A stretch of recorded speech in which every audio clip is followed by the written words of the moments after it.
Most people think of emotional intelligence as something that helps you to build better relationships.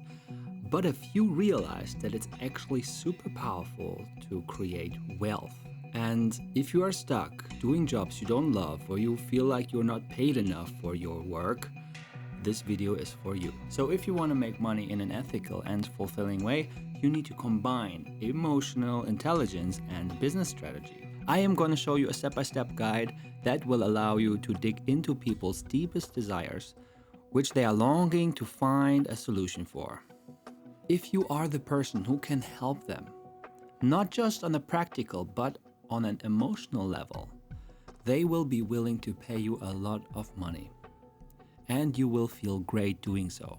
So the beauty of this approach is that it will create a win-win situation for both you and the person you work with, because you generate actual value using emotional intelligence. Okay, before we start with the step-by-step guide, let's just talk about the goal. The goal is to develop a better self-awareness and empathy, and then combine it with your business skills to create value.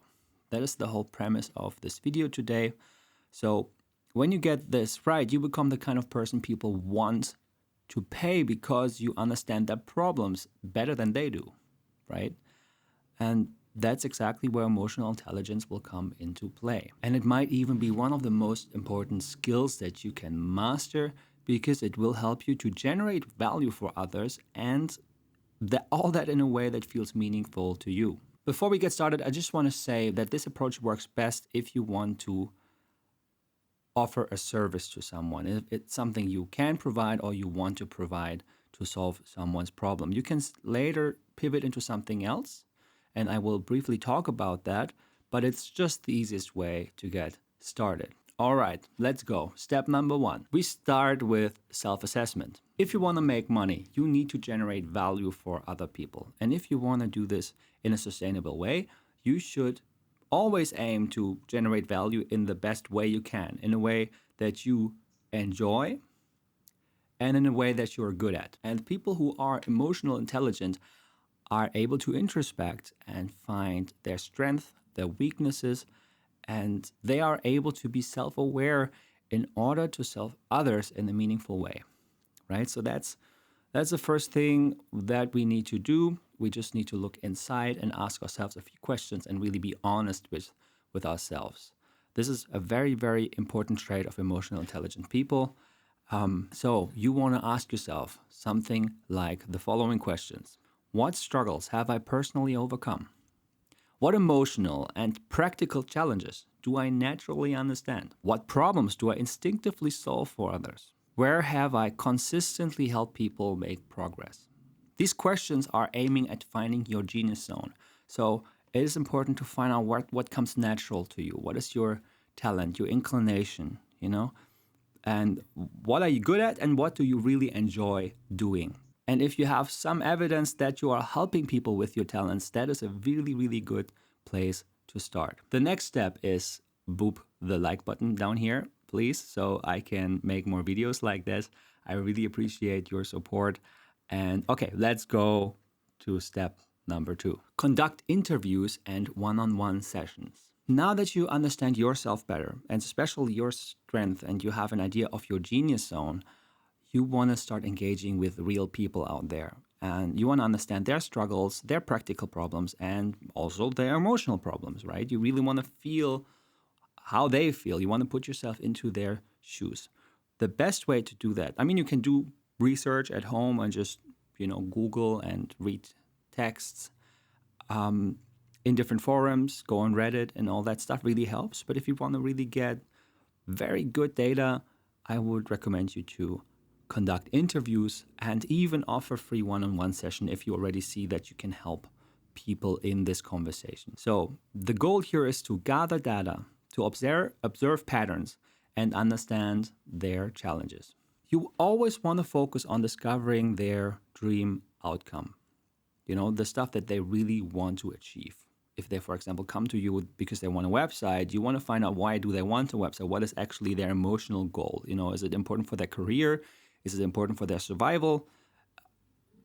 Everything that you learn about them is helpful. Learn what frustrates them, what they desire, and where they feel stuck. Now you're probably wondering who exactly do you want to talk to, who do you want to work with. So if you are a service provider already, like a copywriter, a web developer, a web designer, you will want to identify your best fit clients. So you will interview people you enjoy working most with, the people that love your work, the people that pay you well, basically the people you like and you want to see win. And if you already have some of them, if you have past projects that you can look at where you're like, okay, I really like doing this and I really like this client, that's amazing. Start to reach out to those people and find out more about them and help and learn to serve them even better than you did before. If you're just starting out, then imagine yourself a few years back and think how you would help your past self with the skills and experiences you have today. Right? So start first with interviews, and if you see that you can actually help them, you've spotted some patterns, you have some expertise to bring to the table, start by coaching them or consulting them, giving some advice, and see if your advice really helps them. That's how you spot patterns, potential products, or potential packages for a service. Just start doing that stuff for free if you don't have many clients, just so you gain the experience, you get some social proof, testimonials, and all that. It's important at this step to just really lean into their point of view, into their problems, into their pain. So you really want to practice your emotional intelligence here, your empathy. You want to be starting to active listen to them. And if you are thinking about selling, you will.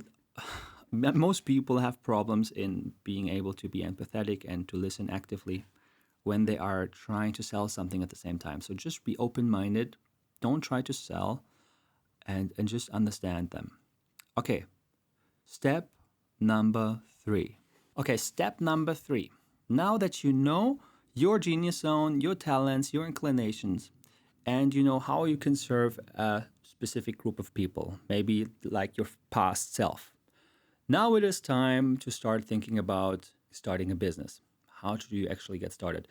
Since we talk about emotional intelligence here, I don't want to go too deep into business talk, but I just want to give you a little overview about what is really important. And it's not a website. If you're in the US, you don't even need to set up a whole LLC or other business because you can just be self-employed, as far as I know.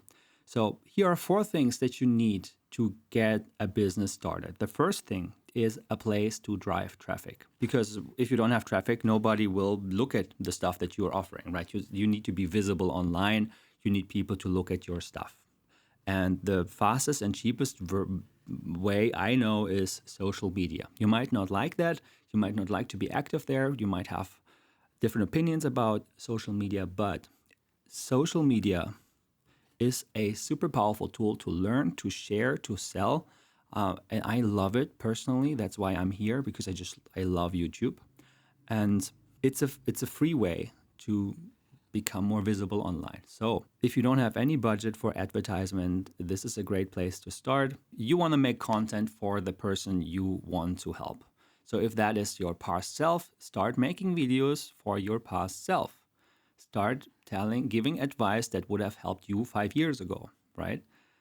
Start a YouTube channel or make some TikToks or go on Instagram or LinkedIn if that's more up your alley. But I assume that you're more of a creative person who is more prone to stuff like YouTube. And choose one platform that you resonate with, because in the long term, you want to be on the platform that you love, right? And where you think your audience will be as well. The second thing that will be helpful is a place to collect emails. If you have already traffic going to your social media, you want to collect, set up a landing page using tools like Beehive or ConvertKit, where you can just collect an email and start sending them your stuff. If you have a mailing list, then you own this channel. Social media can come and go, it can change, it depends on algorithm, but if you have this list, it's really valuable and you can deepen the connection to your people there, and you can also promote your products. And pro tip, make it easy for people to sign up with a simple landing page and offer a free resource or insight in exchange for their mail. The third thing you need is a place to accept payment. If you're selling services or products, you need a seamless way to get paid. So we have stuff like Stripe, PayPal, Gumroad, Thrivecard. I'm just going to throw these tools in here. You will have to do your own research on that because I don't want to spend too much time on this because it has nothing to do with emotional intelligence. And the fourth thing you need is a place to store ideas, content, and marketing material, right? This is so important. If you have something where you can store all that stuff, then it will be just easier for you to build consistently. You have your content, your ideas organized. And I use Notion for that to produce my content for YouTube and LinkedIn. And for my long form ideas, I use Obsidian. It's my personal knowledge management tool. And it is really, really helpful. You cannot survive if you want to share ideas online and reach an audience. It's helpful to have a central place where you store all this. All right, now that we have our business kind of set up, let's look at step number 4, and that is offer a project-based solution. At this point, you understand your audience's deepest desires, or you're starting to learn about them, and you learn how to apply your skills and experiences in order to help them. If you enjoy doing these one-on-one sessions, I would suggest you focus on doing that to start making money, because if you're good at showing empathy, at solving their problem, or guiding them towards solving their problem themselves as a coach, then I would really say to follow that. It will allow you to make some money and collect more data, more information about this audience. And this is probably a really, really good way to get started if you don't have a profession like, say, graphic design or copywriting. If you are already a web designer, for example, you can still incorporate one-on-one sessions, if you enjoy that, as part of a strategy session before you start executing the project. The next thing I'm going to say might sound counterintuitive, but if you've mastered the art of conversation and you are able to address your client's deepest desires and you're able to create value for them, right? If you know you can help them achieve their deepest desires, the more you understand them and the better you can serve them, the more you will be able to charge. So the strategy should actually be much more valuable than the execution itself. So just something to think about. If you're a web designer, start thinking how you can serve them in a strategical way instead of just building a website, because that will help you to be seen more as an expert. I would start with project-based work like this because it allows you to hone your skills and to learn more about your audience. And these projects are like low leverage projects. You will have to put in a lot of time to finish these projects. And over time, if you want, you can pivot into high leverage products like building communities, building courses, templates, memberships, and so forth. So you will create stuff that you put out there that people can just join or download and use without you having to work at the same time. So you can basically create products and make money overnight, right? But it's a longer way until then. You need an audience, you need to grow a following, you need to establish a service, you need to know how to solve that problem in a systemized way. But this is for another video. The goal for now is to master low leverage projects that prove your ability to solve high value problems. Okay, step number 5 is master the art of active listening. You've probably heard of active listening and you might just brush it off thinking, oh yeah, I can listen just fine. But trust me, there is a lot of scientific evidence that people routinely overestimate their listening skills. You might think this doesn't apply to you, but it does. Please trust me and think again, and it's really something you will have to work on. And especially, you might think that you are a good listener among friends, but it's a big difference between listening to friends and listening during sales calls, right? Where the stakes are much higher. And active listening is not just about nodding your head and waiting for your turn to talk. It means genuinely understanding their pain points, asking the right questions, and digging deeper to uncover what they're not saying out loud. Right? It's a very active process. That's why it's so hard. It's not just like absorbing whatever they say. You need to guide them. You need to also find out if they're a good fit at the same time. So you need to really actively participate. And in my experience, most service providers I know are desperate to sell when they sit in a call. They miss the chance to build rapport and close the sales in a way that builds real confidence for the client. When clients trust you, they're far more likely to pay higher rates without buyer's remorse. So now that we speak about sales call, let me tell you about the two most important objectives that include active listening. It's like the first phase of the sales conversation. The first one is to build rapport. You want to establish trust and make the client feel understood. The second thing is you want to determine if it's a good fit. Find out about the problem. See if you can solve the problem in the best way you can. And you need to also see if they are able to pay for your service. If you find out much later, you are already invested in the whole sales and it will be harder to pull out. But this is also something for another video. For now, if you want to create value, you need to resist the temptation to sell your service right away. Only if you know their deepest desire, you will know how you actually create value for them. And when they feel you are helping them to achieve a dream outcome instead of a simple deliverable like a website, you gain their trust and you can charge more. Needless to say that this will require a lot of practice and emotional intelligence. For example, if you are a web designer, you are on a call with a potential client. They say, I want a better looking website. And most designers jump straight into talking about features and design ideas, right? But instead, you will do a better job. You will dig deeper. You will say, why now? What's wrong with the current website? They say, well, it feels outdated and it's not bringing in new clients. So we're getting closer to their problem. And you still go further. You will say, what do you think is holding it back? Is it the design, the messaging, or something else? They respond, it just doesn't make people trust us. You can continue this conversation and dig deeper even into their own personal emotional problems, right? Like, why is this website important to you personally, right? You will uncover other things that are even value beyond money, right? Beyond just getting clients. And the deeper you go, the more they will be able to trust you, obviously, as long as you can prove that you are up for the job. This is important. But to stay with this example, you can say something like, what if your website not only looked better, but actually made people feel confident and excited to work with you? You see how this sounds different than saying something like, okay, you want a website? How many pages? Right? You are already delivering much more value here. And believe me, this will make it easier for you to charge better prices. Sometimes they don't even know why they need a website. They come to you, they already decided, I want a website. But if they're talking to you, you ask questions, you have the expertise, you might be able to help them see why they actually need a website or what else they need. Like, hey, if you just get a website, it will be wasted money if you don't drive traffic to this website. Oh, it will be wasted money if you don't have your offers, if you don't have an audience you want to talk to, right?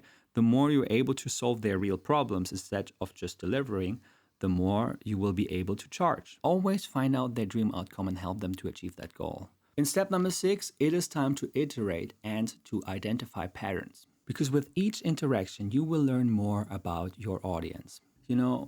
Use emotional intelligence to really feel deep into their pain and then build solutions to ease their pain. Yeah, build services, build products that help to ease their pain and overcome the pain and reach states of bliss and joy, if you want to say that. To do that, you want to reflect after each session. What worked, what didn't? You want to spot patterns. So are you hearing the same problems over and over? And you want to refine your approach.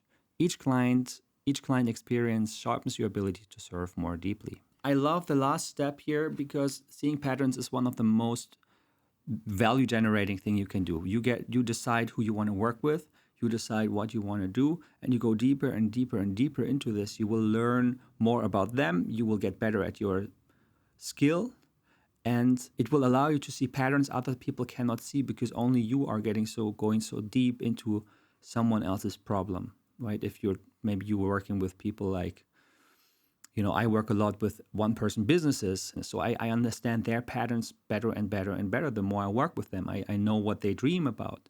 I know what they want. They want freedom. That's why they choose their own business. They have very clear goals and aspirations, and I can address them when I work with them. I help them to find a way to increase their value, to deliver higher quality services and make their clients happier, right? And now I see more and more patterns. So when I work with them, I can already address that in the first conversation. So it's really, really valuable to iterate, and then you will also come up with new ideas like building products, digital products, or communities, and all these high leverage products. But I will stop here because I really need to restrain myself. I could talk all day long about that. If you want to know more about this, please let me know in the comments. I'm happy to help. I'm super curious about if this was helpful to you or if you need something else. Please let me know. I answer to every comment, and you can find me on LinkedIn, or write me an email. I will put it in the notes below. So please get in touch with me. I'm happy, and see you in the next video. Bye bye.